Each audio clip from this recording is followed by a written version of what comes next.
नमस्ते प्रिय विद्यार्थियों, विवेकानंद क्लासेस उदयपुर से मैं डॉक्टर भावना शर्मा आज आपके लिए लेकर आई हूँ अभिज्ञान शाकुंतलम की महत्वपूर्ण प्रश्नोत्तरी।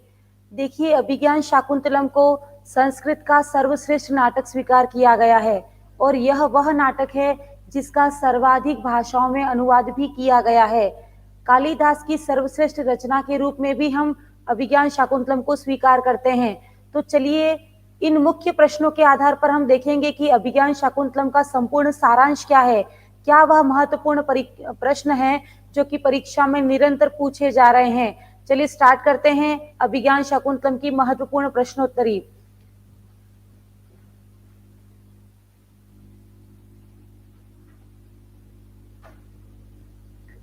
देखिए, पहला प्रश्न लिखा है, अभिज्ञान शाकुंतलम महाकाव्यस्य नायकः कीदृशः। अभिज्ञान शाकुंतलम महाकाव्य का नायक किस श्रेणी का है। देखिए, सामान्यतया जितने भी महाकाव्य होते हैं उनमें नायकों की 4 श्रेणियां प्रचलित हैं। पहला है धीर प्रशांत, पहला है धीर प्रशांत, धीरोदात्त, धीरोधत्त एवं धीर ललित। ये 4 श्रेणियां सामान्यतया नायकों की स्वीकार की गई हैं। देखिए, मैं आपको यहाँ पर अभिज्ञान शाकुंतलम से संबंधित प्रश्नों की तो समझ विकसित करूंगी ही, साथ में जो भी कंटेंट आपका दिया गया है उससे संबंधित विस्तृत विषय वस्तु को भी प्रस्तुत करूंगी, ताकि यदि किसी परीक्षा में कोई भी प्रश्न पूछा जाए तो आपकी विषय के प्रति समझ विकसित हो सके। देखिए, यहाँ पर लिखा है कि अभिज्ञान शाकुंतलम महाकाव्य का नायक कैसा है। तो अभिज्ञान शाकुंतलम का नायक हमारा है दुष्यंत, और दुष्यंत जो नायक है वह सर्वगुण संपन्न है। ध्यान दीजिएगा, दुष्यंत नायक सर्वगुण संपन्न है। अतः सर्वगुण संपन्न नायक किंतु आत्म प्रशंसा न करता हो, अर्थात किसी भी कार्य को करने के पश्चात यदि वह अपनी प्रशंसा न करे, इस श्रेणी का नायक कहलाएगा धीरोदात्त नायक। तो अभिज्ञान शाकुंतलम का दुष्यंत भी सर्वगुण संपन्न है तथा स्वयं की प्रशंसा नहीं करता, अतः वह भी धीरोदात्त श्रेणी में जाएगा। अतः प्रश्न नंबर 1 का सही उत्तर हो जाएगा ऑप्शन ब, अभिज्ञान शाकुंतलम का नायक दुष्यंत धीरोदात्त श्रेणी का है। अब देखिए, यहाँ पर जो अन्य 3 श्रेणियां बच गई हैं उनके बारे में भी हम लोग बात करेंगे। देखिए, यहाँ लिखा है धीर प्रशांत नायक। तो मैं आपको समझा दूं कि धीर प्रशांत नायक कहाँ होता है और धीर प्रशांत नायक की क्या विशेषताएं हैं। देखिए, धीर प्रशांत नायक जो है वो सामान्यतया द्विज अर्थात ब्राह्मण वर्ण का होता है। ध्यान दीजिएगा, धीर प्रशांत जो नायक है वो सामान्यतया द्विज अथवा ब्राह्मण होता है। देखिए, नायक तो सदैव क्षत्रिय वंशोत्पन्न होने चाहिए। आपने देखा भी होगा, एक एव भवेद नायकः सद्वंश क्षत्रिय, अर्थात जो नायक होता है वह सद्वंश क्षत्रिय होना चाहिए। किंतु यदि अपना नायक द्विज अर्थात ब्राह्मण हो तो वो धीर प्रशांत श्रेणी में चला जाएगा। अच्छा, बहुत इंपॉर्टेंट बात है कि धीर प्रशांत नायक हमारे किस काव्य में प्रयुक्त हुआ है। तो हम बात करेंगे कि हमारा मृच्छकटिकम जो काव्य है, उस मृच्छकटिकम काव्य में जो चारुदत्त है वह चारुदत्त निर्धन ब्राह्मण है। अतः चारुदत्त को हम धीर प्रशांत नायक की श्रेणी में ले जा सकते हैं। ध्यान दीजिएगा, चारुदत्त को हम धीर प्रशांत नायक की श्रेणी में ले जा सकते हैं। सेकंड आपका था धीरोदात्त नायक। धीरोदात्त नायक की यह विशेषता होती है कि यह सर्वगुण संपन्न होता है, किंतु प्रत्येक कार्य को करने के पश्चात भी स्वयं की प्रशंसा नहीं करता। तो उस श्रेणी का नायक धीरोदात्त नायक कहलाएगा, और धीरोदात्त नायक का सर्वश्रेष्ठ उदाहरण है अभिज्ञान शाकुंतलम का दुष्यंत। तीसरी कैटेगरी यहाँ लिखी है धीरोधत्त नायक। धीरोधत्त नायक भी यद्यपि सर्वगुण संपन्न तो होता है, किंतु इसमें एक कमी यह है कि यह प्रत्येक कार्य की प्रशंसा करता है, अर्थात यह कार्य तो मैंने किया, मेरे द्वारा यह कार्य अन्य कोई व्यक्ति कर ही नहीं सकता है, इस प्रकार का थोड़ा सा दर्प अर्थात घमंड है उसके अंदर। तो जिस नायक में सर्वगुण संपन्नता तो हो किंतु वह थोड़ा सा घमंडी अर्थात आत्म प्रशंसा करने वाला हो, वह नायक धीरोधत्त कहलाएगा। और धीरोधत्त नायक जो है वो वेणी संहारम नाटक में, ध्यान दीजिएगा, भट्ट नारायण के द्वारा लिखा गया वेणी संहारम जो नाटक है उसमें भीम जो है वह हमारा धीरोदत्त नायक की श्रेणी में आता है। इसके पश्चात हम बात करेंगे धीर ललित नायक की। धीर ललित नायक की यह विशेषता है कि यह बहुत ही अधिक नायिकाओं में आसक्त रहता है, अर्थात नायिकाओं के साथ समय अधिक व्यतीत करता है, अपने साम्राज्य की अपेक्षा नायिकाओं पर अधिक ध्यान देता है। तो देखिए, एक तो इसकी विशेषता है कि यह नायिकाओं में आसक्त रहता है, और इसकी दूसरी विशेषता है कि यह किसी ना किसी कला में पारंगत होता है। देखिए यहाँ ललित शब्द दे रखा है, आपने सुना होगा ललित कला, तो ललित से आप कला को याद रखिएगा कि यह किसी कला में पारंगत होता है अथवा यह नायिकाओं में अधिक आसक्त रहता है। तो देखिए यहाँ पर मैंने चारों जो श्रेणियां थी नायकों की उनको स्पष्ट कर दिया है। पुनः एक बार रिवाइज कर लेते हैं। धीर प्रशांत नायक, धीर प्रशांत नायक वो होगा जो कि क्षत्रिय नहीं होगा, वह निर्धन ब्राह्मण होगा या द्विज होगा। तो ऐसा तो हमने नायक कहाँ देखा है, मृच्छकटिकम जो आपका प्रकरण है, ध्यान दीजिएगा, मृच्छकटिकम नाम का जो प्रकरण है उसका नायक चारुदत्त धीर प्रशांत श्रेणी में आता है। दूसरा है यहाँ धीरोदात्त। धीरोदात्त नायक सर्वगुण संपन्न होता है, किंतु उसकी विशेषता है कि वह प्रत्येक कार्य करने के पश्चात आत्म प्रशंसा नहीं करता, अर्थात आत्मश्लाघा नहीं करता, वह धीरोदात्त नायक है। और धीरोदात्त नायक तो अभिज्ञान शाकुंतलम का दुष्यंत है। इसके पश्चात हम बात करेंगे धीरोदत्त नायक कहाँ पर है, तो हम बात करेंगे धीरोदत्त नायक सर्वगुण संपन्न तो होता है किंतु आत्म प्रशंसा करता है, अर्थात उसे प्रत्येक कार्य करने के पश्चात वह कहता है कि यह कार्य तो मेरे द्वारा ही हो सकता है। इस प्रकार का थोड़ा सा दर्प अथवा घमंड है। तो इस प्रकार का धीरोदत्त नायक तो वेणी संहारम का भीम कहलाएगा। इसके पश्चात हम बात करेंगे धीर ललित नायक की। धीर ललित नायक से आपको ललित कला याद रखना है कि यह नायक तो किसी न किसी एक कला में पारंगत होता है तथा बहुत अधिक स्त्रियों में अथवा नायिकाओं में आसक्त रहता है। और धीर ललित नायक का सर्वश्रेष्ठ उदाहरण स्वप्न वासव दत्तम का उदयन है। तो देखिए चारों प्रश्न भी क्लियर हो गए हैं। और यदि हमसे पूछा जाए कि अभिज्ञान शाकुंतलम का नायक कैसा है, तो वह सर्वगुण संपन्न है किंतु आत्म प्रशंसा नहीं करता है, अतः वह धीरोदात्त श्रेणी में जाएगा। तो क्वेश्चन नंबर 1 का सही उत्तर हो गया ऑप्शन ब।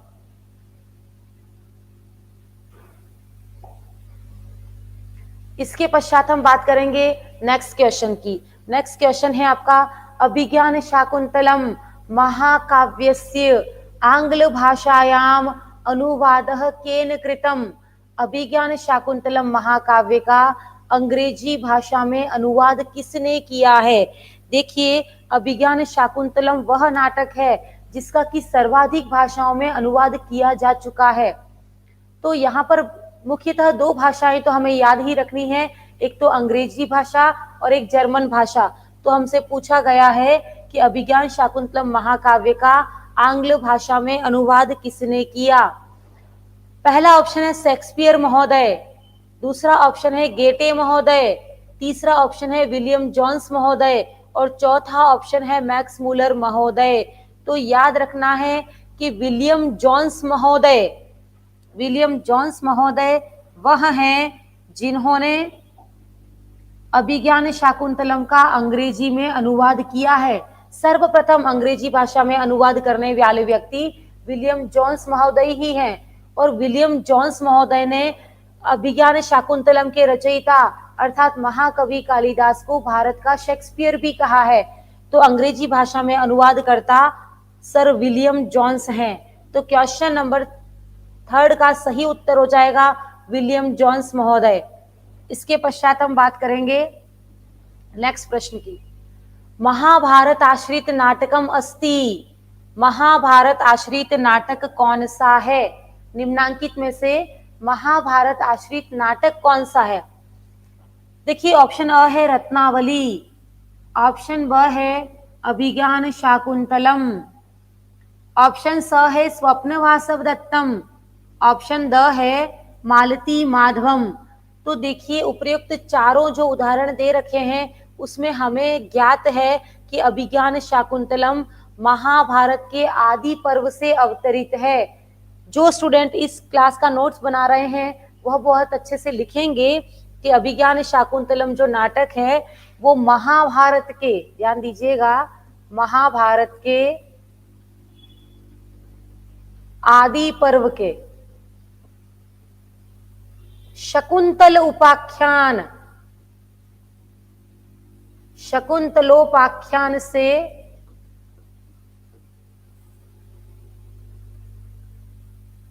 अध्याय 64 से 72 तक के अध्यायों का समावेश इसमें किया गया है। तो अभिज्ञान शाकुंतलम नाटक जो है वो महाभारत के आदि पर्व के शकुंतल उपाख्यान से अवतरित किया गया है। तो आपको याद रखना है कि अभिज्ञान शाकुंतलम के महाभारत के आदि पर्व के शकुंतल उपाख्यान से 68 से 74 तक के अध्यायों का जो संकलन है वही आपका अभिज्ञान शाकुंतलम है। ध्यान दीजिएगा, महाभारत के 68 से लेकर 74 तक के अध्यायों का जो संकलन है उसे ही सामान्यतया अभिज्ञान शाकुंतलम कह दिया गया है।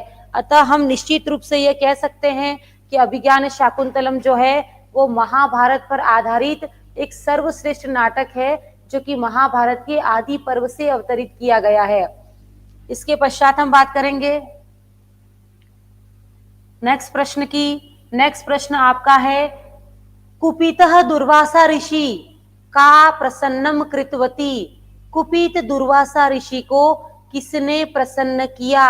अर्थात दुर्वासा ऋषि ने जब शाप दिया था तो शाप के दौरान कुपित दुर्वासा ऋषि को प्रसन्न करने वाली कौन थी? ऑप्शन अ है शकुंतला, ऑप्शन ब है अनसूया, ऑप्शन स है प्रियंवदा, ऑप्शन द है ब एवं स दोनों ही। तो ध्यान दीजिएगा, शकुंतला को तो शाप दिया गया था, अतः शकुंतला तो शापित है। ध्यान दीजिएगा, अनसूया एवं प्रियंवदा ये दोनों ही शकुंतला की सखियां हैं, किंतु इन दोनों सखियों में से किसी एक ही सखी ने कुपित दुर्वासा को प्रसन्न किया था। तो हमें याद रखना है कि अनसूया का तात्पर्य है बुराई रहित और प्रियंवदा शब्द का तात्पर्य है प्रिय बोलने वाली। तो आपको बहुत अच्छे से याद रखना है कि जो सखी प्रियंवदा है अर्थात जो प्रिय बोलने वाली है वही किसी को प्रसन्न कर सकती है। तो प्रसन्न करने का कार्य कौन करेगी? यहाँ पर प्रियंवदा नामक सखी करेगी। अच्छा, यहाँ हम देखते हैं कि कुपित दुर्वासा ऋषि ने शाप कौन से अंक में दिया? तो आपका सही उत्तर हो जाएगा, दुर्वासा ऋषि ने दुष्यंत के ध्यान में मग्न शकुंतला को शाप दिया है 4th अंक में। तो आपका सही उत्तर हो जाएगा, शाप देने वाला अंक तो है 4th अंक, शाप दिया गया है शकुंतला को, किंतु शाप देने के पश्चात उस कुपित दुर्वासा ऋषि को प्रसन्न करने का कार्य किया है प्रियंवदा नामक सखी ने। नेक्स्ट क्वेश्चन का सही उत्तर हो जाएगा ऑप्शन स, प्रियंवदा। इसके पश्चात हम बात करेंगे अभिज्ञान शाकुंतलम नाटके शकुंतलाम शापः क अददत। अभिज्ञान शाकुंतल नाटक में शकुंतला को शाप किस ऋषि ने दिया? शाप किस ऋषि ने दिया, कब दिया, क्यों दिया, इन सभी विषयों पर हम लोग बात करेंगे। देखिए, शाप किसने दिया? ऑप्शन अ है दुर्वासा, ऑप्शन ब है कण्व, ऑप्शन स है शार्गरव, ऑप्शन द है मारीच। देखिए, मारीच ऋषि तो स्वर्ग में हेमकूट पर्वत पर रहते हैं, स्वर्ग में हेमकूट पर्वत पर रहते हैं। यह तो वह ऋषि हैं जहां दुष्यंत, शकुंतला एवं उनका पुत्र सर्वदमन तीनों का ही मिलन होता है। तो मारीच ऋषि ने शाप नहीं दिया। नेक्स्ट ऑप्शन था आपका शार्गरव। शार्गरव तो कण्व का एक शिष्य है जो कि शकुंतला के साथ आश्रम में रहता है, तो यह तो कण्व शिष्य है। नेक्स्ट बात करेंगे कण्व। ये तो अपने कण्व या काश्यप ऋषि स्वयं शकुंतला के पिता हैं, जो कि शकुंतला के प्रतिकूल भाग्य की शांति के लिए सोम तीर्थ गए हुए हैं। तो कण्व ऋषि तो पालित पिता हैं, जबकि शाप देने वाले ऋषि हो जाएंगे दुर्वासा ऋषि। तो आपका प्रश्न जो है, अभिज्ञान शाकुंतलम नाटक में शकुंतला को शाप किसने दिया, तो आपका सही उत्तर हो जाएगा दुर्वासा ऋषि। अभी हमने चर्चा की थी कि दुर्वासा ऋषि ने शाप कौन से अंक में दिया है, तो आपका सही उत्तर हो जाएगा चतुर्थ अंक में शाप दिया गया है। इसके पश्चात हम बात करेंगे कि दुर्वासा ऋषि ने शकुंतला को शाप क्यों दिया। तो सही बात है कि यदि कोई अतिथि हमारे घर पर आता है और अतिथि यदि हमसे कहता है कि मैं इस नाम वाला अतिथि आपके घर पे उपस्थित हुआ हूँ, यदि वो बहुत बार हमें आवाज लगाए, किंतु यदि हम उसको ध्यान केंद्रित ना करें, यदि हम उनकी आवभगत ना करें, तो वह कुपित हो जाएंगे। और प्राचीन समय में तो एक बात थी कि कोई भी ऋषि यदि कुपित होते थे तो वह सामान्यतया शाप दे ही देते थे। तो यहाँ पर भी दुर्वासा ऋषि, जो कि अत्यधिक क्रोधित ऋषि माने जाते हैं, उन्होंने भी जब वह कण्व ऋषि के आश्रम में उपस्थित हुए थे, उन्होंने बहुत बार शकुंतला को आवाज लगाई थी, किंतु शकुंतला दुष्यंत के ध्यान में मग्न थी। शकुंतला ने दुर्वासा ऋषि पर ध्यान केंद्रित नहीं किया, तो कुपित दुर्वासा ऋषि ने शकुंतला को शाप दे दिया। और शाप की घटना कौन से अंक में है, तो यह चतुर्थ अंक में है। देखिए, शकुंतला को शाप दिया गया है, शकुंतला को शाप दिया है यह उसे ज्ञात नहीं है। और उसकी एक सखी है प्रियंवदा। प्रियंवदा दुर्वासा ऋषि को आते हुए और शाप देते हुए देखती है। जब प्रियंवदा को यह पता चलता है कि शाप दे दिया है, तो वह अत्यधिक दुखी हो जाती है और वह दुर्वासा ऋषि के चरणों में गिरकर शाप पुनः लेने की याचना करती है। किंतु दुर्वासा ऋषि ने कह दिया कि शाप तो मेरे द्वारा दिया जा चुका है, जिसे पुनः लेने का विधान नहीं है।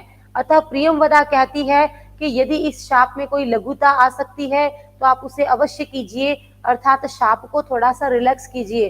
तब कुपित दुर्वासा ऋषि कहते हैं कि यदि कोई अभिज्ञान अर्थात पहले से दिखाई हुई कोई वस्तु उस नायक को दिखा दी जाएगी तो पुनः स्मृति लौट आएगी, अतः शाप का जो प्रभाव है वो समाप्त हो जाएगा।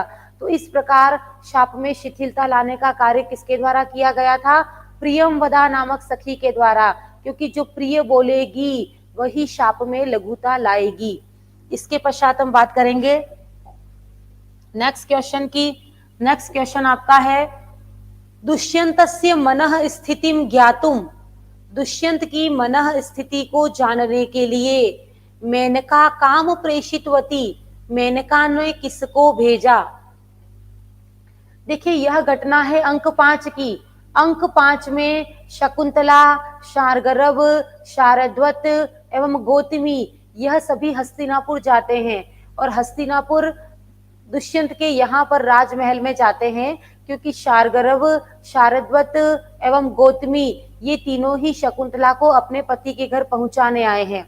देखिए, उस समय क्या होता है कि शाप का प्रभाव प्रारंभ हो गया है, दुष्यंत शकुंतला को विस्मृत कर चुका है।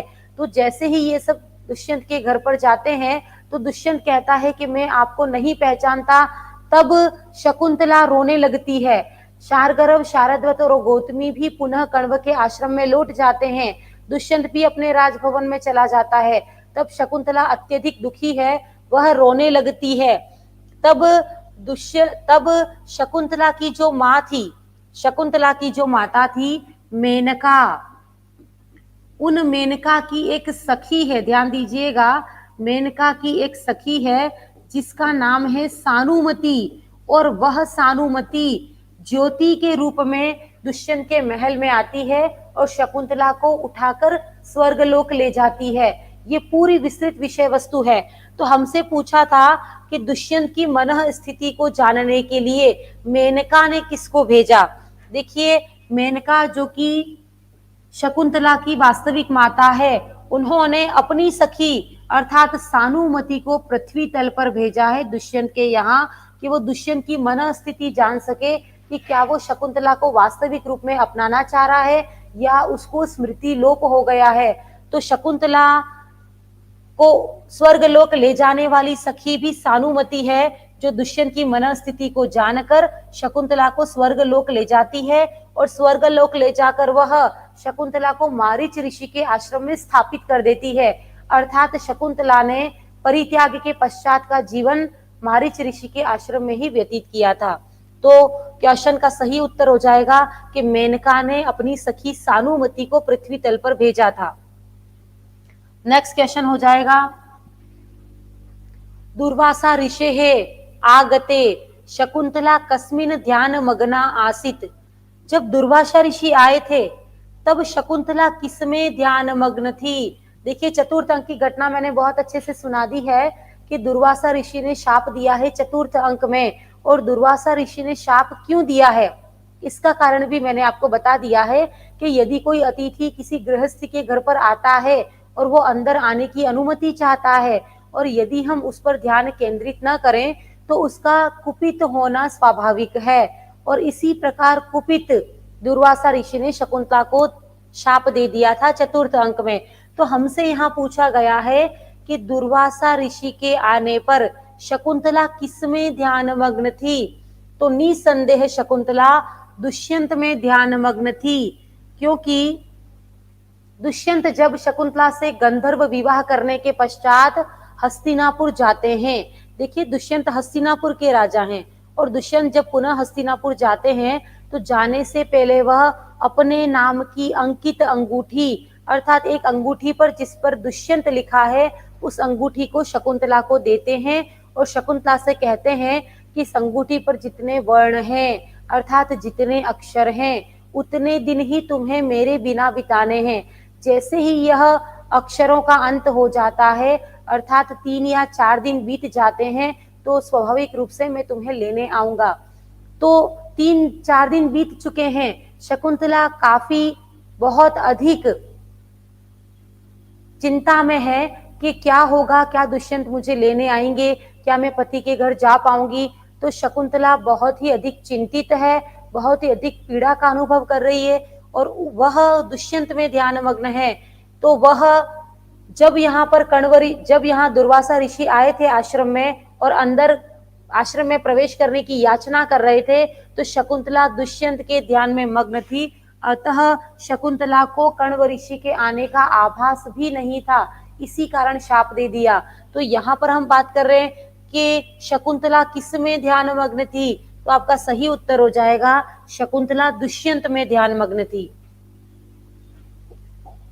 नेक्स्ट क्वेश्चन है, अभिज्ञान शाकुंतलस्य मूल स्रोतः।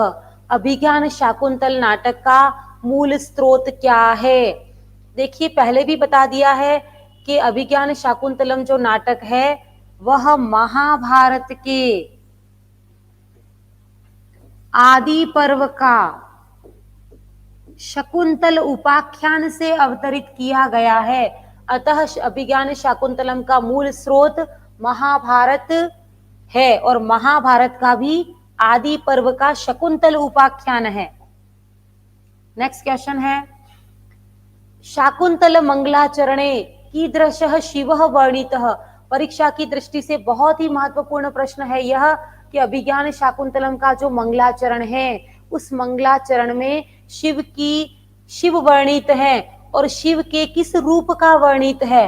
ऑप्शन अ है दशमूर्ति, ऑप्शन ब है नवमूर्ति, ऑप्शन स है अष्टमूर्ति, ऑप्शन द है पंचमूर्ति। मंगलाचरण में जिस आद्या सृष्टि की कल्पना की गई है और जिस शिव को वर्णित किया गया है उन शिव की अष्टमूर्तियों का वर्णन वहां किया गया है। तो नेक्स्ट क्वेश्चन का सही उत्तर हो जाएगा अष्टमूर्ति, अर्थात शिव की 8 मूर्तियों एवं 8 रूपों का वर्णन हमें शाकुंतलम के मंगलाचरण में उपलब्ध होता है।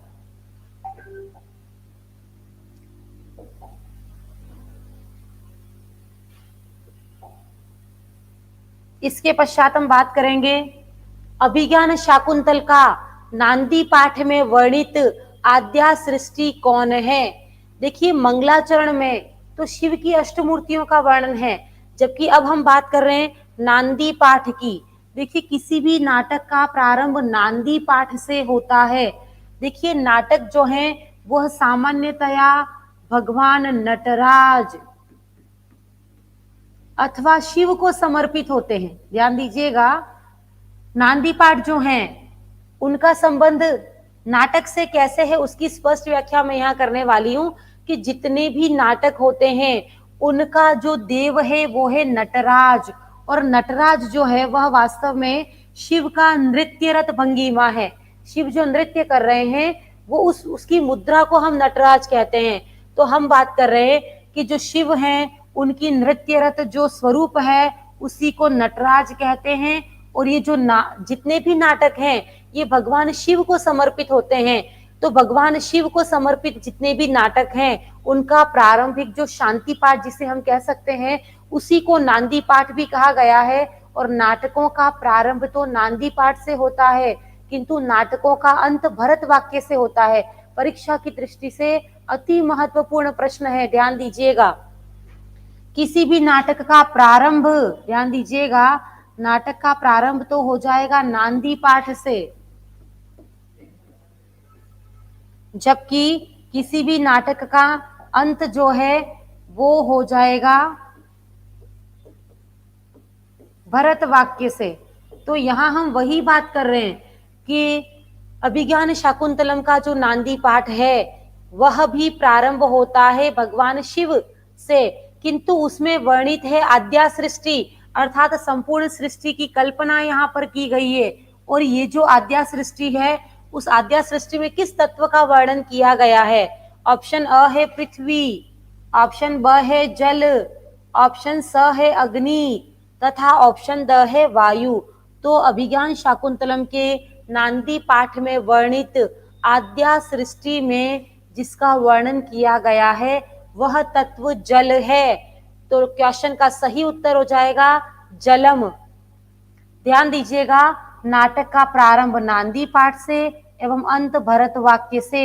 और जितने भी नाटक हैं उनके प्रारंभ में सामान्यतया जो प्रारंभिक श्लोक है उसे नांदी पाठ कहेंगे, क्योंकि सभी नाटक भगवान शिव को ही समर्पित होते हैं। इसके पश्चात हम बात करेंगे नेक्स्ट क्वेश्चन की।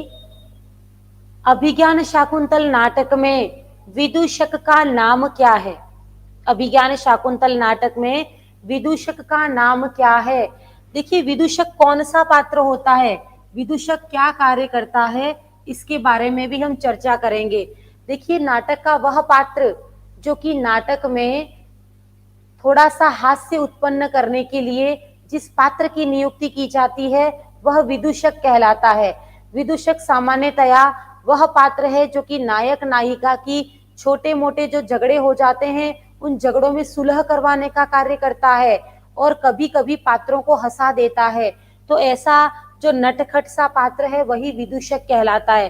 तो हमसे पूछा गया है कि अभिज्ञान शाकुंतल नाटक में विदूषक का नाम क्या है?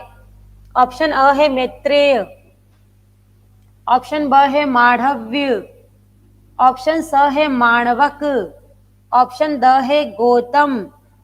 तो देखिए जो विदूषक है अभिज्ञान शाकुंतलम का उसका नाम है मांडव्य। तो क्वेश्चन का सही उत्तर हो जाएगा मांडव्य। यह मांडव्य नामक विदूषक नायक नायिका के मध्य होने वाले छोटे मोटे झगड़ों में उनकी सुलह भी करवाता है तथा नाटक में छोटे छोटे स्थानों पर वह हमारा हास्य रस भी उत्पन्न करता है, अर्थात पात्रों को हंसाने का कार्य भी करता है। नेक्स्ट क्वेश्चन है अभिज्ञान शाकुंतलम में मातली कौन था?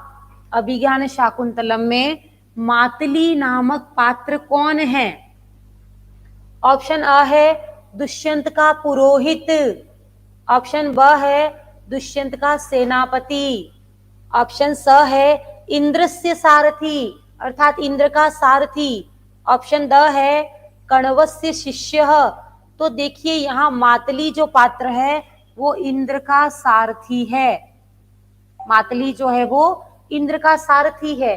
अभिज्ञान शाकुंतलम नाटक के छठे अंक में ध्यान दीजिएगा, अभिज्ञान शाकुंतलम नाटक के छठे अंक में एक विषय वस्तु है।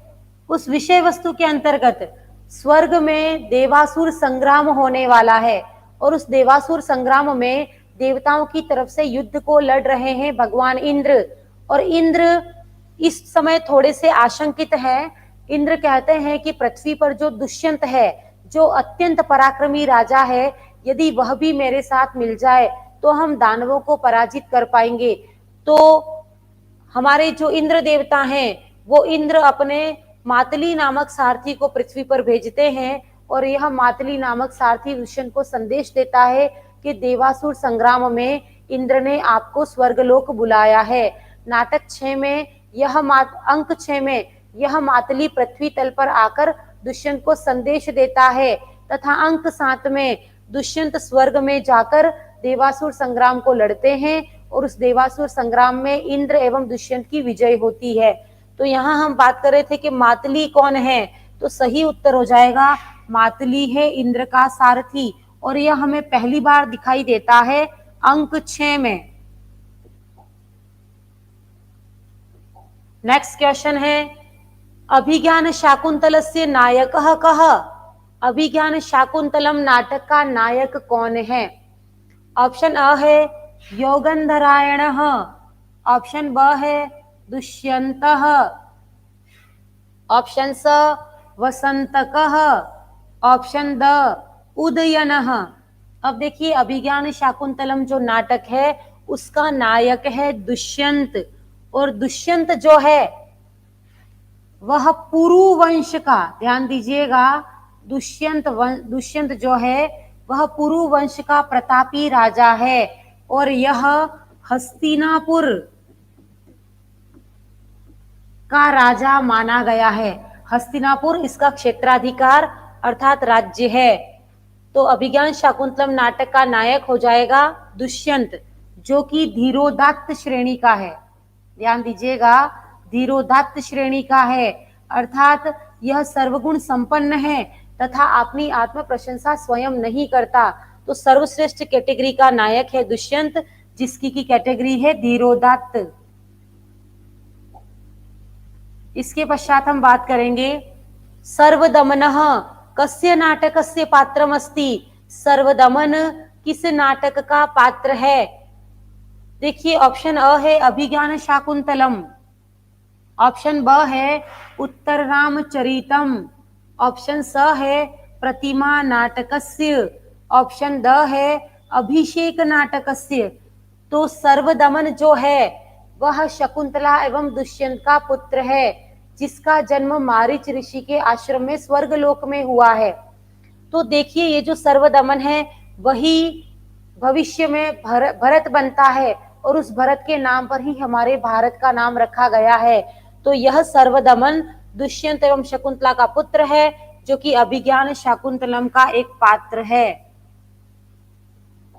इसके पश्चात हम बात करेंगे नेक्स्ट प्रश्न की अभिज्ञान शाकुंतलस्य अंकः प्रसिद्धः अर्थात अभिज्ञान शाकुंतलम का कौन सा अंक प्रसिद्ध है? तो हम बात करेंगे ऑप्शन अ है द्वितीयः, ऑप्शन ब है चतुर्थः, ऑप्शन स है पंचमः, ऑप्शन द है सप्तमः। तो अभिज्ञान शाकुंतलम का कौन सा अंक प्रसिद्ध है? तो हम बात करेंगे कि आपने सुना होगा एक बहुत ही महत्वपूर्ण श्लोक है काव्येषु नाटकम रम्यम तत्र रम्या शकुंतला तत्रापि च चतुर्थो अंक तत्र श्लोक चतुष्टयम।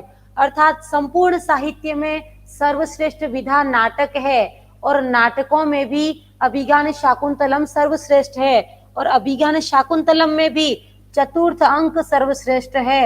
इसलिए तत्र श्लोक चतुष्टयम तथा कालिदासस्य सर्वस्वम अभिज्ञान शाकुंतलम, इस प्रकार की उक्तियां प्रसिद्ध हैं। तो हम बात करेंगे कि अभिज्ञान शाकुंतलम का सर्वश्रेष्ठ अंक जो है वह चतुर्थ अंक है।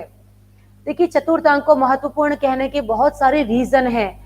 देखिए सबसे पहले तो हम ये कह सकते हैं कि पहली बार कण्व जो है वो हमें चतुर्थ अंक में ही दिखाई देते हैं जब वह शकुंतला को पति के घर भेजने के लिए सोमतीर्थ से आ चुके हैं।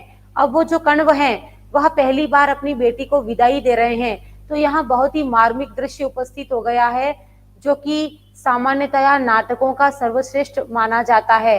तो बहुत ही मार्मिक दृश्य है, जिसमें कण्व ने शकुंतला को विदाई के अवसर पर बहुत ही अच्छी शिक्षाएं दी हैं।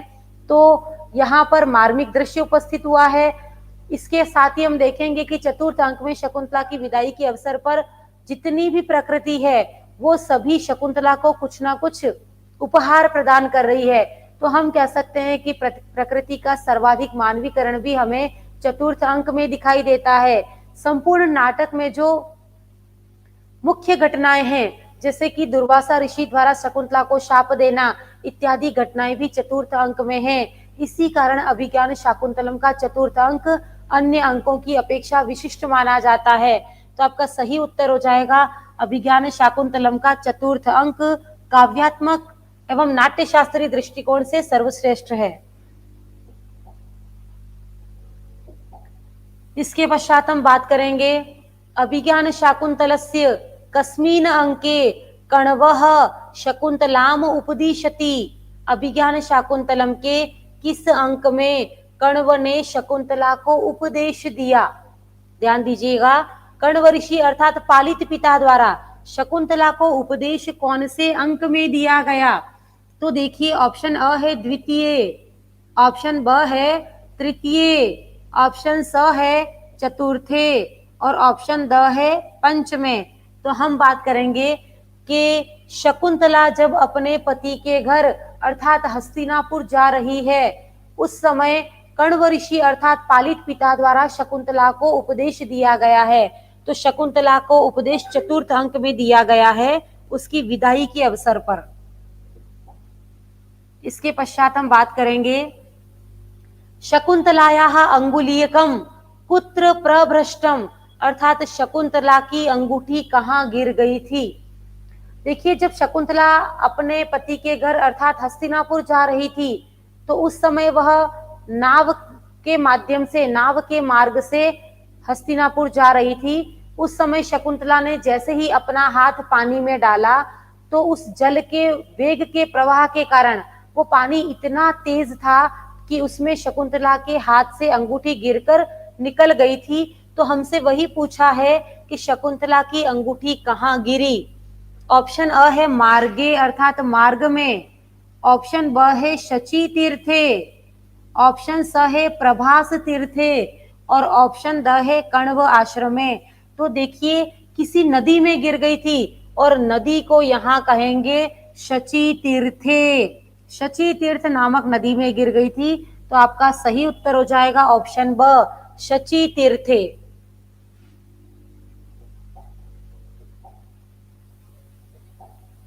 इसके पश्चात हम बात करेंगे नेक्स्ट क्वेश्चन की, अभिज्ञान शाकुंतलम शाप वृतांतः कस्मिन् अंके। अभिज्ञान शाकुंतलम में शाप की जो घटना है वो कौन से अंक में वर्णित है? तो ये पहले भी कई बार रिपीट हो चुका है कि दुर्वासा ऋषि के द्वारा शकुंतला को शाप चतुर्थ अंक में प्रदान किया गया था। तो आपका सही उत्तर हो जाएगा ऑप्शन स, शाप वृतांत चतुर्थ अंक में वर्णित है। इसके पश्चात हम बात करेंगे अभिज्ञान शाकुंतलम में सानुमति प्रवेश कौन से अंक में वर्णित है? अभिज्ञान शाकुंतलम में सानुमति वृतांत कौन से अंक में वर्णित है? देखिए, सानुमति कौन है मैंने बहुत अच्छे से स्पष्ट कर दिया था। शकुंतला की माता का नाम है मेनका और मेनका की एक सखी का नाम है सानुमति। वह सानुमति अप्सरा है अर्थात स्वर्ग में रहेगी।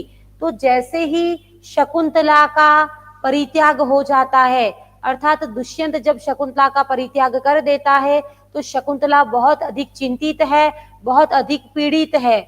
उस समय मेनका जो है वह अपनी सखी सानुमति को हस्तिनापुर भेजती है और वह हस्तिनापुर आकर दुष्यंत की मन स्थिति को भी जानती है तथा वह शकुंतला को वहां से उठाकर स्वर्गलोक ले जाती है और स्वर्गलोक ले जाकर मारीच ऋषि के आश्रम में उसको रख देती है। तो वह सानुमति अर्थात मेनका की सखी हमें कौन से अंक में दिखाई देती है? तो हमें उसी अंक में दिखाई देगी जिस अंक में कि दुष्यंत द्वारा शकुंतला का परित्याग किया गया है। और परित्याग की घटना हमें दिखाई देती है पंचम अंक में। तो आपका सही उत्तर हो जाएगा ऑप्शन स। इसके पश्चात हम बात करेंगे नेक्स्ट प्रश्न की। नेक्स्ट प्रश्न है आपका दुष्यंतः केन वंशेन संबद्धः। दुष्यंत किस वंश से संबंधित है? तो देखिए दुष्यंत हमारे नाटक का नायक है। दुष्यंत धीरोदात्त श्रेणी का है। दुष्यंत हस्तिनापुर का राजा है तथा वह किस अंक से संबंधित है? तो हम बात करेंगे रघुवंशम, रघुवंश, पुरुवंश, काश्यप वंश अथवा कुशिक वंश। देखिए दुष्यंत जो है वह हस्तिनापुर का राजा है और वह पांडवों के कुल से संबंधित है। तो दुष्यंत का वंश हो जाएगा पुरुवंश। मैंने पहले भी एक क्वेश्चन में बताया था कि दुष्यंत पुरुवंश का प्रतापी राजा था। तो प्रश्न का सही उत्तर हो जाएगा ऑप्शन ब, पुरुवंश। नेक्स्ट प्रश्न है स्त्रीणाम अशिक्षित पटुत्वम मानुषीषु समदृश्यते इति उक्ति कुत्र। बहुत ही महत्वपूर्ण सूक्ति है और इस सूक्ति का संबंध किस ग्रंथ से है यह पूछा गया है। देखिए पहले तो मैं बताऊंगी कि इस सूक्ति का हिंदी अर्थ क्या है, यह सूक्ति हमें अभिज्ञान शाकुंतलम में कहाँ प्राप्त हुई है, यह सूक्ति कौन किसके लिए कहता है, तो सारी बातों पर विस्तृत चर्चा करेंगे। देखिए स्त्रीणाम अर्थात स्त्रियां, अशिक्षित, स्त्री नाम का म हलंत होना चाहिए लेकिन इस म में अ छिपा हुआ है तो ये हो गया अशिक्षित। पटुत्वम, मानुषीषु संदृश्यते। देखिए ये जो उक्ति है ये किस ग्रंथ से संबंधित है? तो निसंदेह आपका सही उत्तर हो जाएगा यह अभिज्ञान शाकुंतलम से संबंधित है। किंतु यह उक्ति कब किस अवसर पर कही गई इसकी चर्चा करेंगे। देखिए जब शार्गरव, शारद्वत, गौतमी और शकुंतला हस्तिनापुर जाते हैं अपने पति के घर। शकुंतला जब अपने पति के घर गई है इससे पहले ही दुर्वासा ऋषि द्वारा दिए गए शाप का प्रभाव जो है वो प्रारंभ हो गया है। इस कारण दुष्यंत ने शकुंतला को विस्मृत कर दिया है। अब जैसे ही ये सभी हस्तिनापुर जाते हैं तो दुष्यंत कहता है कि मैं आपको नहीं पहचानता। तब शार्गरव, शारद्वत अनेक उदाहरणों के द्वारा समझाते हैं कि यह तुम्हारी पत्नी है, तुम कण्वाश्रम में आए थे, वहां तुमने इससे गंधर्व विवाह किया है। किंतु दुष्यंत की विस्मृति के कारण वह इसे स्वीकार करने से इनकार कर देता है। अब क्या होता है कि शकुंतला जब कहती है कि यह सही बोल रहे हैं तब दुष्यंत कहता है कि जिस प्रकार कोई कौआ अपने बच्चों को जन्म देता है, जिस प्रकार कोई मादा कौआ अपने बच्चों को जन्म देता है और जन्म देने के पश्चात वह अपने अंडों को कोयल के घोंसले में रख देता है ताकि वह विकसित हो जाएं, अर्थात उड़ने की अवस्था में आ जाएं। और जैसे ही वह उड़ने की अवस्था में आते हैं तब मादा कौआ जो है वह उन छोटे छोटे बच्चों को पुनः अपने घोंसले में ले जाकर रख देती है। अर्थात कौआ जो है, अर्थात एक पक्षी भी जो कि अशिक्षित है, वह भी यदि इतना अधिक पटु अर्थात चालाक है तो स्त्री जाति का तो कहना ही क्या। वही चर्चा यहाँ पर लिखी है कि स्त्री नाम अशिक्षित, स्त्रियां जो कि अशिक्षित है, अर्थात कौए की बात कही गई है कि जो कौआ मादा कौआ है वह अशिक्षित है तो भी पटुत्वम अर्थात इतनी चालाक है कि अपने बच्चों का लालन पालन वह कोयल से करवा देती है। तो शिक्षित जो मनुष्य हैं, शिक्षित जो स्त्रियां हैं उनका तो कहना ही क्या, अर्थात शिक्षित स्त्रियां तो कितनी भी अधिक चालाकी दिखा सकती हैं। यह कथन दुष्यंत कह रहा है शकुंतला के लिए। वह दुष्यंत कहता है कि तुम एक प्रकार का स्वांग रच रही हो जिसके माध्यम से तुम चाहती हो कि मैं तुमसे विवाह कर लूं, तो यह तुम्हारा कथन क्या है, असत्य है। मैंने तुमसे कभी विवाह नहीं किया, अर्थात मैं तुम्हें नहीं जानता हूं। तो वह संपूर्ण स्त्री जाति के लिए कह रहा है कि जितनी शिक्षित स्त्री जातियां हैं वह तो निसंदेह बहुत अधिक पटु अर्थात चालाक हैं। तो यह उक्ति हमें प्राप्त होती है अभिज्ञान शाकुंतलम में। अच्छा देखिए यदि हमसे इस उक्ति का अंक पूछा जाता तो ध्यान है आपको कि अभिज्ञान शाकुंतलम में जब वह पति के घर जाती है वैसा अंक है आपका अंक 5 और अंक 5 की यह घटना है कि दुष्यंत शकुंतला को विवाह के लिए पूर्ण रूपेण इनकार कर देता है। तो यह घटना हुई अंक 5 की। तो आपका सही उत्तर हो जाएगा, उक्ति तो है अभिज्ञान शाकुंतलम की। कौन कह रहा है? दुष्यंत कह रहा है। किससे कह रहा है? शकुंतला से कह रहा है। और कौन से अंक में कह रहा है? तो आपका सही उत्तर हो जाएगा अंक 5 की यह घटना है। इसके पश्चात हम बात करेंगे नेक्स्ट क्वेश्चन की। यास्ति अद्य शकुंतलेति हृदयम संस्पृष्टम उत्कंठया कस्य वचनम इदम। देखिए, यास्ति जा रही है, अद्य आज, जा रही है आज, शकुंतला अर्थात शकुंतला आज पति के घर जा रही है, इति अर्थात ऐसा सोचकर, हृदयम अर्थात मेरा हृदय, संस्पृष्टम अर्थात भर गया है, उत्कंठया अर्थात उत्कंठा से। शकुंतला आज पति के घर जा रही है, यह सोचकर मेरा कंठ उत्कंठा से भर गया है, मेरा हृदय उत्कंठा से भर गया है। यह वचन किसके होंगे? कौन से अंक में होंगे? कौन सी घटना से संबंधित है? तो देखिए, यह कथन किसका है? शकुंतला आज पति के घर जा रही है और मेरा हृदय उत्कंठा से भर गया है। यह कथन निसंदेह कण्व ऋषि का है। यह जो दृश्य है वो शकुंतला की विदाई के अवसर का दृश्य है। शकुंतला जब अपने पति के घर जा रही है तो एक पिता जो है वह अत्यधिक विरह का अनुभव कर रहे हैं और उस अनुभव के दौरान वह कहते हैं कि शकुंतला आज पति के घर जा रही है, ऐसा सोचकर मेरा हृदय उत्कंठा से भर गया है, अर्थात मैं बहुत ही अधिक पीड़ित हूं शकुंतला के विरह के कारण। तो ये कथन तो है कण्व का। कौन से अंक में है? तो देखिए, अंक 4 की घटना है, क्योंकि ये अवसर है शकुंतला की विदाई का। तो शकुंतला की विदाई के अवसर पर, शकुंतला की विदाई के अवसर पर निसंदेह कण्व के द्वारा यह वाक्य कहे गए हैं चतुर्थ अंक में। इसके पश्चात देखेंगे नेक्स्ट क्वेश्चन। अभिज्ञान शाकुंतलस्य नांदी पाठः कस्मिन् छंदसि भवति। अभिज्ञान शाकुंतलम का नांदी पाठ किस छंद में है? देखिए, अभिज्ञान शाकुंतलम का जो नांदी पाठ था वह था आपका भगवान शिव को समर्पित जो नाटक होते हैं उनका प्रारंभ नांदी पाठ से होता है। और नांदी पाठ में हमने या सृष्टि स्त्रष्टुराद्या इस प्रकार की बातें की थी। तो हम बात कर रहे हैं कि यह जो नांदी पाठ है उसमें कौन सा छंद है? ऑप्शन अ है सृगधरा, ऑप्शन ब है शिखरिणी, ऑप्शन स है मंदाक्रांता, ऑप्शन द है शार्दुल विक्रीडितम। तो नांदी पाठ में वर्णित जो श्लोक है वह आपका सृगधरा छंद से संबंधित है। तो सही उत्तर हो जाएगा ऑप्शन अ। देखिए, सृगधरा छंद में क्या होता है? त्रिमुनि यतियुता सृगधरा कीर्तितेयम, त्रिमुनि यतियुता सृगधरा कीर्तितेयम। त्रिमुनि का तात्पर्य है, मुनि का तात्पर्य है 7, और मुनि यदि 3 बार आ जाए तो त्रिमुनि कहलाएगा। और त्रिमुनि का तात्पर्य है 21 वर्ण, अर्थात सृगधरा छंद के प्रत्येक चरण में 21 वर्ण होते हैं। तो यह त्रिमुनि यतियुता सृगधरा कीर्तितेयम आपका सही उत्तर हो जाएगा।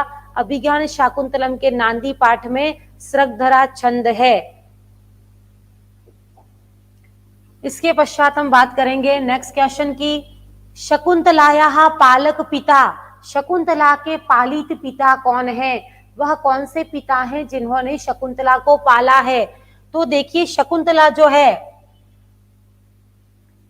वह मेनका एवं विश्वामित्र ऋषि, मेनका एवं विश्वामित्र ऋषि की वास्तविक संतान है। किंतु मेनका एवं विश्वामित्र ने शकुंतला का परित्याग कर दिया और परित्याग के पश्चात वह कण्व ऋषि को सौंप दी गई। इसी कारण अभिज्ञान शाकुंतलम में शकुंतला के पालित पिता के रूप में हमें कण्व की सूचना प्राप्त होती है। कण्व का अन्य नाम काश्यप भी है। यदि किसी परीक्षा में कण्व के स्थान पर काश्यप नाम आ जाए तब भी आपका सही उत्तर हो जाएगा। तो शकुंतला के पालक पिता हो जाएंगे महर्षि कण्व। और कण्व जो हैं उनका आश्रम कहाँ पर है, तो हम बात करेंगे कण्व ऋषि का आश्रम है मालिनी नदी के तट पर, जबकि मारीच ऋषि का आश्रम था स्वर्ग में हेमकूट पर्वत पर। ये बहुत ही महत्वपूर्ण जानकारियां हैं जो कि सामान्यतया परीक्षा में पूछी जाती हैं। तो शकुंतला के पालक पिता हो जाएंगे महर्षि कण्व, जो कि मालिनी नदी के तट पर रहते हैं। नेक्स्ट क्वेश्चन है, सरस्वती श्रुत महता महीयताम इति कस्य नाटकस्य भरतवाक्यम अस्ति। सरस्वती श्रुत महता महीयताम, ये किसके भरतवाक्य की एक पंक्ति है। तो मैंने आपसे कहा था कि किसी भी नाटक का प्रारंभ तो नांदी पाठ से होगा, किंतु उस नाटक का जो अंत है वह भरत वाक्य से होगा। और वह भरत हमारा वही है जो कि कौन है, सर्वदमन अर्थात दुष्यंत एवं शकुंतला का पुत्र है। तो देखिए हम यहाँ बात कर रहे हैं कि सरस्वती श्रुत महता महीयताम, ये नाटक में भरत वाक्य ये किससे संबंधित है। तो हम बात कर रहे हैं कि ये जो भरत वाक्य है ये अभिज्ञान शाकुंतलम का है। किसका है, अभिज्ञान शाकुंतलम का है। सामान्यतया इसकी प्रथम पंक्ति है प्रकृति हिताय पार्थिवः। तो यदि एग्जाम में प्रकृति हिताय पार्थिवः अर्थात प्रकृति के हित के लिए राजा होते हैं, इस प्रकार का यदि कोई भरत वाक्य हो तो वह भी आपका अभिज्ञान शाकुंतलम का ही है। अर्थात उसी भरत वाक्य की एक पंक्ति हमें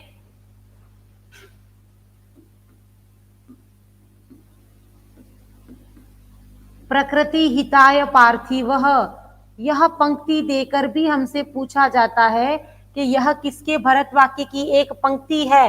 तो यह भी आपका अभिज्ञान शाकुंतलम के ये जो श्लोक है उसी की एक पंक्ति ये भी है कि प्रकृति हिताय पार्थिवः अर्थात पार्थिव का तात्पर्य है राजा। सभी राजा सामान्यतया प्रकृति के हित के लिए ही प्रवृत्त होते हैं। तो देखिए भरत वाक्य किसी भी नाटक का अंतिम श्लोक है जिसमें कि सभी प्रकार की शुभकामनाएं दी जाती हैं। और यह जो भरत वाक्य है वो अभिज्ञान शाकुंतलम से संबंधित है। उसकी एक पंक्ति ये भी है जो कि सामान्यतया परीक्षाओं में पूछी जाती है। नेक्स्ट प्रश्न है, अतः परीक्ष्य कर्तव्यम विशेषात संगतम रह। अभिज्ञान शाकुंतल नाटक में यह किसकी उक्ति है। देखिए पूरी घटना की बात करेंगे हम। अतः अर्थात इसलिए, अतः अर्थात इसलिए, परीक्ष्य कर्तव्यम परीक्षा करनी चाहिए। अतः अर्थात इसलिए, परीक्ष्य कर्तव्यम अर्थात परीक्षा करनी चाहिए। विशेषात अर्थात विशेष रूप से, इसलिए विशेष रूप से परीक्षा करनी चाहिए। संगतम रह साथ में रहने से पूर्व। देखिए साथ में रहने से पूर्व जिस व्यक्ति का साथ हमने चुना है उस व्यक्ति की पूर्ण रूपेण परीक्षा करनी चाहिए। परीक्षा करने के पश्चात ही उस व्यक्ति को अपना जीवन साथी बनाना चाहिए। पूर्ण रूपेण कथन यह है। अब अभिज्ञान शाकुंतलम में यह उक्ति किसकी है। ऑप्शन अ है दुष्यंतस्य, ऑप्शन ब है अनसूयायाः, ऑप्शन स है प्रियंवदायाः, ऑप्शन द है कण्वस्य। तो देखिए ये घटना तब की है जब शार्गरव, शारद्वत, गौतमी और शकुंतला हस्तिनापुर जाते हैं। अर्थात 5वें अंक की घटना है। 5वें अंक की घटना है। घटना स्थल है आपका हस्तिनापुर। और हस्तिनापुर में जब ये सभी लोग जा रहे हैं तो वहां जाते हैं और वह दुष्यंत को कहते हैं कि कण्व ऋषि ने शकुंतला की विदाई कर दी है। अब जो आपकी ये जो शकुंतला है वह तुम्हारी पत्नी है, तो इसको पत्नी के रूप में स्वीकार करो। तब दुष्यंत कण्व दुर्वासा ऋषि के शाप के कारण अपनी स्मृति को भूल चुका है, उसकी याददाश्त जा चुकी है। वह शकुंतला को नहीं पहचान रहा, इस कारण शकुंतला से विवाह के लिए इनकार कर देता है। तब साथ में गए हुए शार्गरव, शारद्वत एवं शार्गरव, शारद्वत, गौतमी ये सभी अत्यधिक चिंतित हो जाते हैं। अत्यधिक चिंतित होने के पश्चात वह आपका जो शिष्य है, कण्व का शिष्य, वह कहता है कि यदि किसी व्यक्ति से हम विवाह करते हैं अथवा उसके साथ रहने के लिए हम उसका साथ चुनते हैं, तो हमें उसके साथ रहने से पहले उस व्यक्ति की पूर्ण रूपेण जांच कर लेनी चाहिए कि वह व्यक्ति वास्तव में हमारा साथ निभाने योग्य है अथवा नहीं। तो यह कथन किसका है? ऑप्शन अ है दुष्यंतस्य, ऑप्शन ब है अनसूयायाः, ऑप्शन स है प्रियंवदायाः, ऑप्शन द है कण्वस्य। तो यहाँ पर आपको थोड़ा सा मिसप्रिंट हो गया है। आपको याद रखना पड़ेगा कि कण्व का जो शिष्य है, कण्व ऋषि का जो शिष्य है शार्गरव, कण्व ऋषि का जो शिष्य है शार्गरव, शार्गरव का कथन है कि किसी भी व्यक्ति के साथ रहने से पूर्व उसकी विशेष रूप से जांच कर लेनी चाहिए, इसके पश्चात ही उस व्यक्ति के साथ रहने का निश्चय करना चाहिए। तो ये कथन है कण्व के शिष्य शार्गरव जो कि हस्तिनापुर गए थे उनका। नेक्स्ट क्वेश्चन है अनाघ्रातम पुष्पम किसलय मलूनम इति केन संबद्धः? अनाघ्रातम पुष्पम बिना सूंघे हुए फूल के समान, अनाघ्रातम पुष्पम अर्थात बिना सूंघे हुए फूल के समान, किसलयम अर्थात उस कोमल पत्ते के समान जिसको अलूनम अर्थात मसला नहीं है। देखिए किसी भी पुष्प को जब तक नहीं सूंघा जाता अर्थात जब तक वो वृक्ष की डाल पर लगा हुआ है तब तक वह पूर्ण रूपेण स्वस्थ रहता है, तब तक वह अत्यधिक विकसित एवं सुंदर प्रतीत होता है। किंतु जैसे ही उस पुष्प को लेकर हम सूंघना शुरू कर देते हैं तो उसकी शोभा में कमी आ जाती है, वो कुछ खराब सा या मैला सा हो जाता है। तो शकुंतला की प्रशंसा में लिखा गया है यह श्लोक कि शकुंतला अनाघ्रातम पुष्पम अर्थात बिना सूंघे हुए फूल के समान है, वह उस नवीन पत्ते के समान है जो कि पेड़ पर ही लगा हुआ है, जिसको हाथ में लेकर मसला नहीं है। तो शकुंतला पुष्प के समान है और नवीन पत्ते के समान है, यह शकुंतला की प्रशंसा में कहा गया है। तो यहाँ प्रश्न है हमारा कि इति केन संबद्धः, यह श्लोक किसकी प्रशंसा में कहा गया है? ऑप्शन अ प्रियंवदा, ऑप्शन ब शकुंतला, ऑप्शन स गौतमी, ऑप्शन द अनसूया। तो यह श्लोक निसंदेह शकुंतला की प्रशंसा में कहा गया है। तो सही उत्तर हो जाएगा शकुंतला।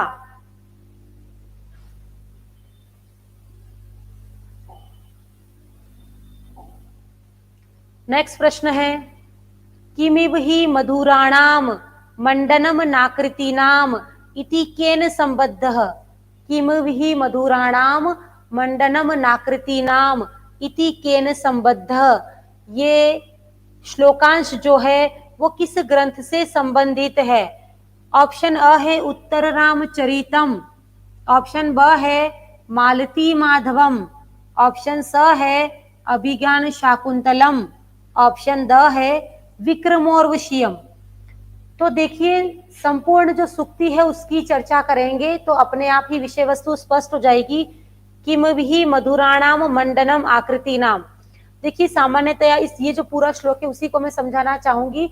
पूरे श्लोक में लिखा है कि जिस प्रकार चंद्रमा बहुत सुंदर है, जिस प्रकार आपका चंद्रमा बहुत सुंदर है, किंतु चंद्रमा में भी क्या है, एक दाग है। उस दाग के कारण चंद्रमा की शोभा में कोई कमी नहीं आती। चंद्रमा सुंदर ही था और सदैव सुंदर ही रहेगा।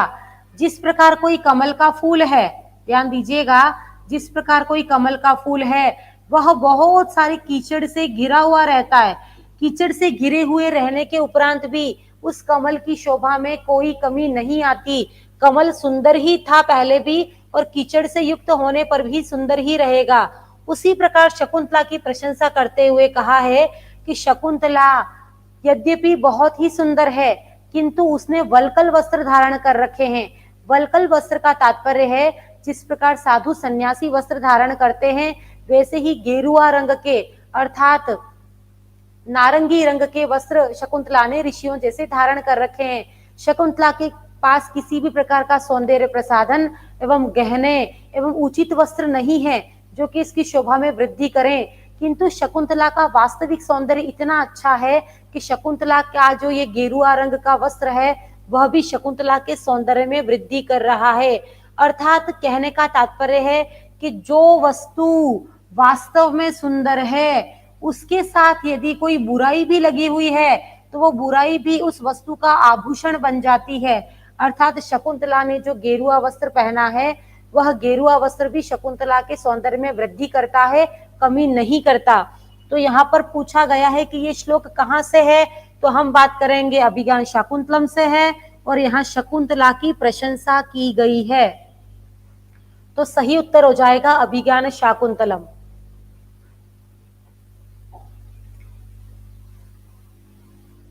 इसके पश्चात हम बात करेंगे पातुम न प्रथमम व्यवस्यति जलम इति केन संबद्धः।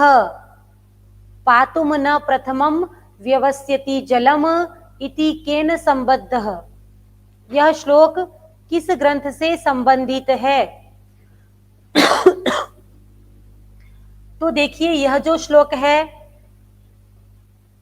अभिज्ञान शाकुंतलम के चतुर्थ अंक में शकुंतला की विदाई के अवसर पर वृक्षों एवं वनस्पतियों के प्रति शकुंतला के प्रेम में कहा गया है। जितने वृक्ष हैं, जितनी वनस्पतियां हैं, वो शकुंतला उनसे कितना अधिक प्रेम करती है उसको सूचित करते हैं।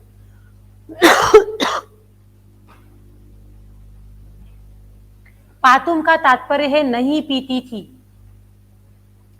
जलम अर्थात जल।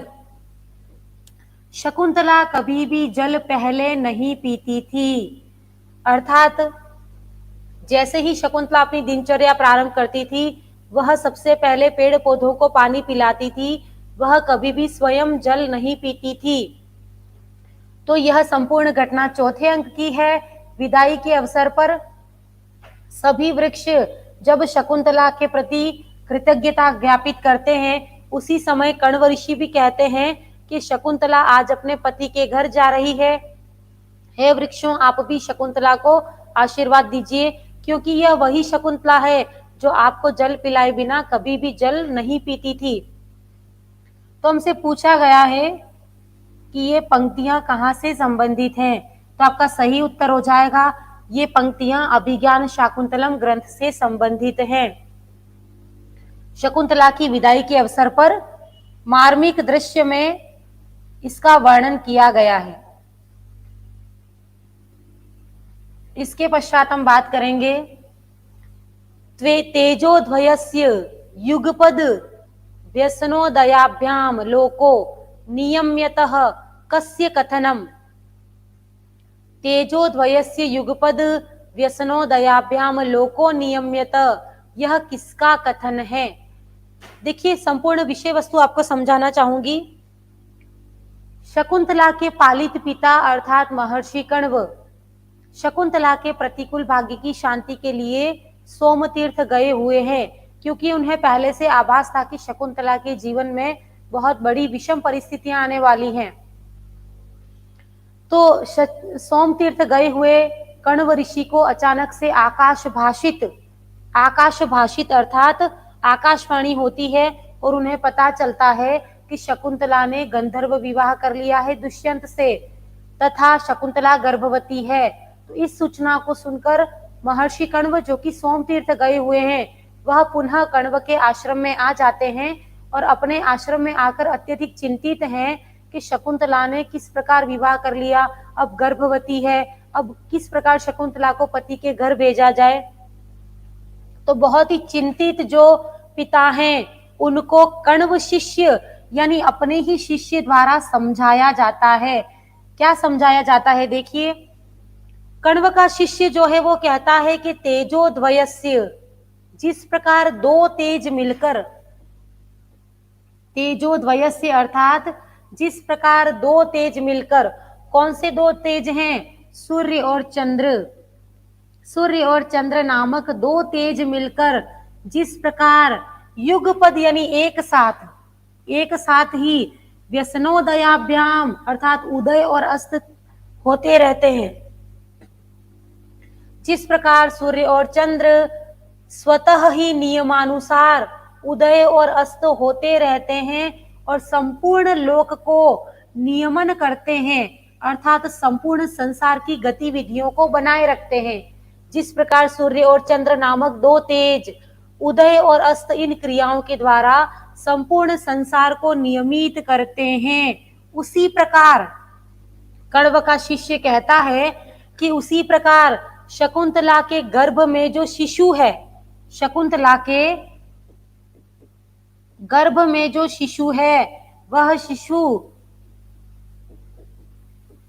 तथा राजा दुष्यंत, शकुंतला के गर्भ में जो शिशु है वह सर्वदमन और राजा दुष्यंत, ये दोनों ही तेज मिलकर भविष्य में इस संपूर्ण ब्रह्मांड का या इस संपूर्ण पृथ्वी लोक को नियमित करेंगे। अतः शकुंतला ने किसी श्रेष्ठ पुरुष से विवाह किया है, अर्थात हे कण्व आप चिंता मत कीजिए, क्योंकि यह चिंता का विषय नहीं है। ये तो बहुत ही शुभ संकेत है कि शकुंतला के गर्भ में पल रहा सर्वदमन और दुष्यंत सूर्य और चंद्रमा के समान ही संपूर्ण लोक को भविष्य में नियमित करेंगे, नियंत्रित करेंगे। तो ये कण्व के शिष्य का कथन है, कण्व के प्रति कहा गया है, और शोकाकुल जो कण्व हैं उनको थोड़ा सा प्रसन्न चित्त कर देता है। कौन? कण्व का शिष्य। तो आपका सही उत्तर हो जाएगा ऑप्शन ब, कण्व शिष्य। नेक्स्ट क्वेश्चन है, शांतानुकूल पवनः च शिवश्च पंथा उक्ति केन संबद्धः। शांत और अनुकूल पवन है, शिवश्च पंथा और मार्ग भी शिव, शिव अर्थात कल्याणकारी है, मार्ग कल्याणकारी है, पंथा अर्थात रास्ता या मार्ग, रास्ता या मार्ग तो कल्याणकारी है। और शांत अनुकूल पवनः, पवन अर्थात हवा कैसी है? शांत और अनुकूल तो हवा है, और रास्ता कैसा है? कल्याणकारी है। यह किसने कहा? देखिए, शकुंतला की विदाई के अवसर की घटना है। शकुंतला की जब विदाई दी जा रही है अंक 4 में, तब शकुंतला जैसे ही आश्रम से निकलती है तो एक आकाश भाषित होती है। आकाश भाषित का तात्पर्य है आकाशवाणी, और उस आकाशवाणी के द्वारा यह कहा जाता है कि शकुंतला की जब विदाई हो रही है तो उस अवसर पर शांत अनुकूल पवनः, पवन भी कैसी है? शांत है और अनुकूल है, अर्थात जैसी जिस मार्ग में शकुंतला जा रही है उसी मार्ग में पवन भी बह रही है, अर्थात मार्ग जो है वो तो है कैसा? कल्याणकारी, और जो पवन बह रही है वो पवन भी शांत और अनुकूल है। तो यह उक्ति आकाश भाषित अर्थात आकाशवाणी के द्वारा सूचित है कि सब कुछ आगे भविष्य में बहुत अच्छा होगा। यह अपने आप में एक शुभ संकेत दिया गया है यहाँ पर। तो ये कौन से अंक की घटना हो गई? ये घटना हो गई आपके चौथे अंक की, और अवसर है शकुंतला की विदाई का अवसर, जब आकाश भाषित के द्वारा शुभ संकेत दिया जा रहा है कि भविष्य में भी सब कुछ अच्छा ही होगा।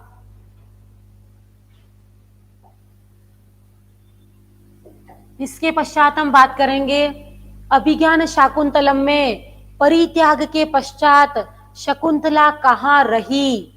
अभिज्ञान शाकुंतलम में 5वें अंक में जब हस्तिनापुर जाती है शकुंतला तो दुष्यंत द्वारा शकुंतला का परित्याग कर दिया जाता है। तो परित्याग के पश्चात शकुंतला कहाँ रही? ऑप्शन अ है कण्व आश्रम में, ऑप्शन ब है वशिष्ठ आश्रम में, ऑप्शन स है मारीच आश्रम में, ऑप्शन द है अरण्याश्रम में।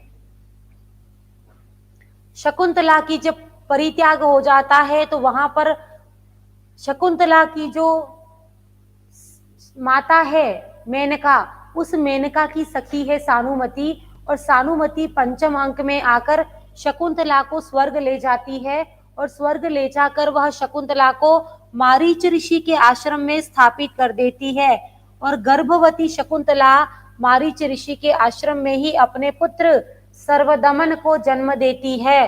तो परित्याग के पश्चात शकुंतला कहाँ रही? तो परित्याग के पश्चात शकुंतला मारीच ऋषि के आश्रम में निवास करती है। तो आपका सही उत्तर हो गया ऑप्शन स, मारीच आश्रम में।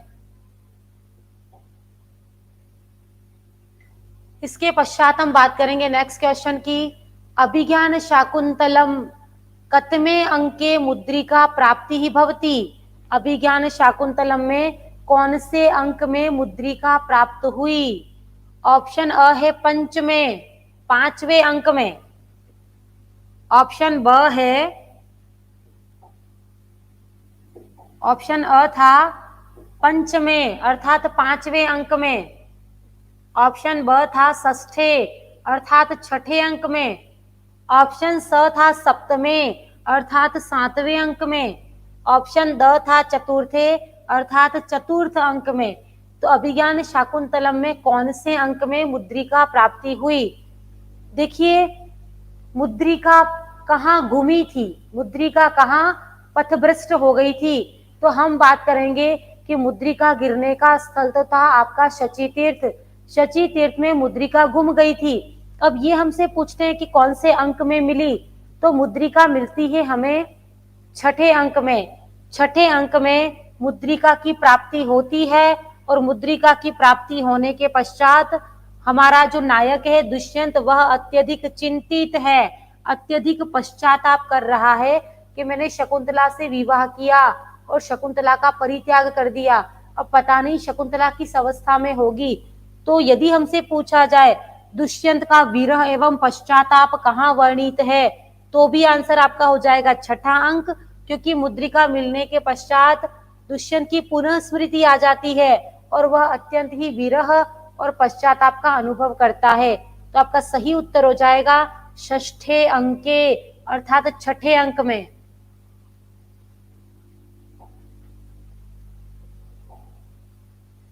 नेक्स्ट क्वेश्चन है, कालिदासेन अभिज्ञान शाकुंतले कति छंदांसी प्रयुक्तानि संति। कालिदास के द्वारा अभिज्ञान शाकुंतलम में कुल कितने छंदों का प्रयोग किया गया है? अति महत्वपूर्ण प्रश्न है परीक्षा की दृष्टि से कि अभिज्ञान शाकुंतलम में कितने छंद प्रयुक्त हुए हैं। ऑप्शन अ है द्वाविंशति, द्वाविंशति। ऑप्शन ब है चतुर्विंशति। ऑप्शन स है त्रयोविंशति। ऑप्शन द है एकविंशति। एकविंशति का तात्पर्य है 21, त्रयोविंशति का तात्पर्य है 23, चतुर्विंशति का तात्पर्य है 24 और द्वाविंशति का तात्पर्य है 22। तो कितने छंदों का प्रयोग किया है? तो यहाँ पर स्पष्ट रूप से लिखा है कि अभिज्ञान शाकुंतलम में कुल 24 प्रकार के छंदों का प्रयोग किया गया है। तो आपका सही उत्तर हो जाएगा ऑप्शन ब चतुर्विंशति, अर्थात अभिज्ञान शाकुंतलम में कुल 24 छंदों का प्रयोग किया गया है। यदि हमसे यह पूछा जाता कि अभिज्ञान शाकुंतलम में किस वैदिक छंद का प्रयोग किया गया है, तो आपका सही उत्तर हो जाता अभिज्ञान शाकुंतलम में त्रिष्टुप छंद, जो कि एक वैदिक छंद है, उसका भी एक प्रयोग हमें प्राप्त होता है। तो आपका प्रश्न था अभिज्ञान शाकुंतलम में किस वैदिक छंद का प्रयोग हुआ है, तो सही उत्तर हो जाएगा अभिज्ञान शाकुंतलम में त्रिष्टुप छंद का एक प्रयोग हमें देखने मिलता है। नेक्स्ट क्वेश्चन है, दीपशिखा इति उपाधिना विभूषितः कवि। दीपशिखा इस उपाधि से विभूषित कवि कौन है? अर्थात दीपशिखा उपाधि किसकी है? तो नॉर्मल सी बात है कि दीपशिखा उपाधि हमारे महाकवि कालिदास की है। कालिदास की अन्य उपाधियों की बात करें तो कालिदास को कवि कुल गुरु, कालिदास को कवि कुल गुरु कहा गया है। और यह कवि कुल गुरु उपाधि जयदेव ने प्रसन्न राघवम, जयदेव ने प्रसन्न राघवम नामक ग्रंथ में दी है। ध्यान दीजिएगा, दीपशिखा उपाधि तो हमें रघुवंशम से प्राप्त होती है। ध्यान दीजिएगा, दीपशिखा उपाधि तो हमें रघुवंशम से प्राप्त होती है।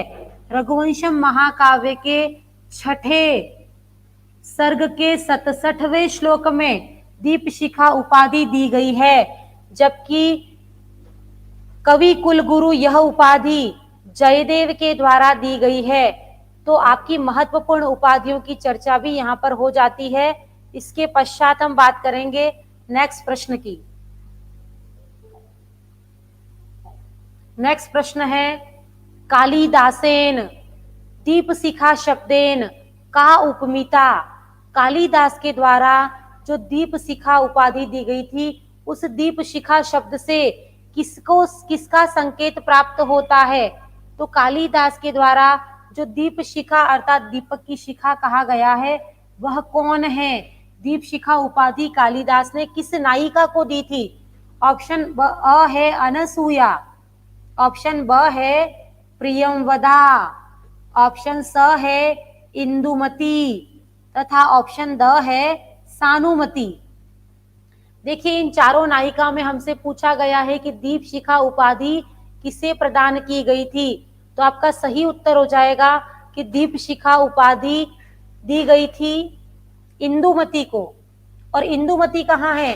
देखिए, कालिदास का एक महत्वपूर्ण महाकाव्य रघुवंशम, उस रघुवंशम महाकाव्य के 6ठे सर्ग के 67वें श्लोक में अज इंदुमती स्वयंवर, ध्यान दीजिएगा घटना कौन सी है? अज इंदुमती स्वयंवर। इस घटना पर इंदुमती को दीपक की शिखा के समान बताया गया है, अतः कालिदास ने दीपशिखा यह उपाधि इंदुमती नामक नायिका के लिए प्रस्तुत की थी। तो देखिए, अभिज्ञान शाकुंतलम अथवा कालिदास से संबंधित महत्वपूर्ण प्रश्नों का संकलन हम यहाँ पर लेकर उपस्थित हुए थे। परीक्षा से संबंधित जितनी भी महत्वपूर्ण सूक्तियां, जितने महत्वपूर्ण अंक और जितने भी महत्वपूर्ण पात्र यहाँ पर प्रस्तुत किए गए हैं, वह अति महत्वपूर्ण है। परीक्षा की दृष्टि से बहुत ही सार गर्भित तथ्यात्मक सामग्री को हमने यहाँ प्रस्तुत किया है। तो इसी प्रकार की अन्य प्रश्नोत्तरी को देखने के लिए डॉक्टर भावना शर्मा विवेकानंद क्लासेस नामक यूट्यूब चैनल को लाइक और सब्सक्राइब करें। नेक्स्ट वीडियो तक के लिए धन्यवाद।